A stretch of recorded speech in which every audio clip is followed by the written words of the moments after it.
Welcome to Games from Folktales. This is a tiny episode that I've snuck in the last few minutes of my podcasting plan for the end of the month. There's a story in Unprofessional Tales by Nomex called Nerida. He later expanded it into a full novel. I want to mention it here because eventually, on the blog that accompanies the podcast, I'm going to stat Nerida up. She's a succubus. But here are the perambulations away from that basic idea. The narrator of the story is an Englishman. He's a nobleman, or at least he's very wealthy, and he takes his sister for a tour of the continent because he's suffering depression of some variety. He's had some sort of psychic shock, and we aren't entirely sure what it is, but it has left him not merely misogynistic, but misanthropic.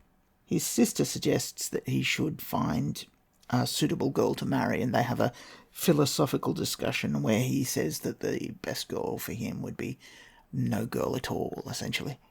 Until one day, they're in a museum that has the casts of the dead from Pompeii, and you've seen these in the internet, I imagine. They're vaguely human shapes. Except, in this particular museum, one figure has been restored to the point where she looks as though she's merely sleeping.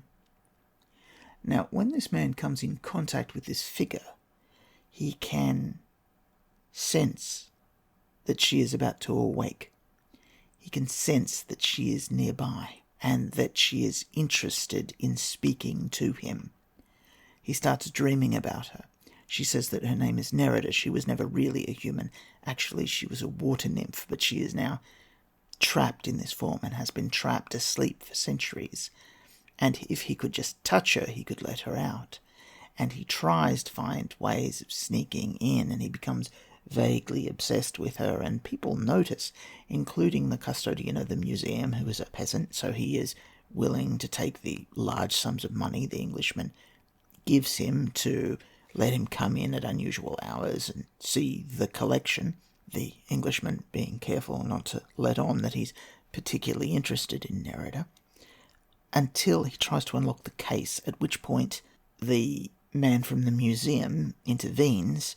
There is a struggle, and in a fit of rapturous love for Nerida, the nobleman stabs to death the museum guard so that his blood may bring Nerida back to life. He then flees and throws himself into the sea and commits suicide. So we have a false god pretending to be a fairy that is demanding human sacrifice.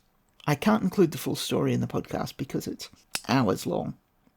But at some future stage, when I catch up on all of the backlog for the podcast, stats for this odd hybrid creature will appear on the blog. Your saga may vary.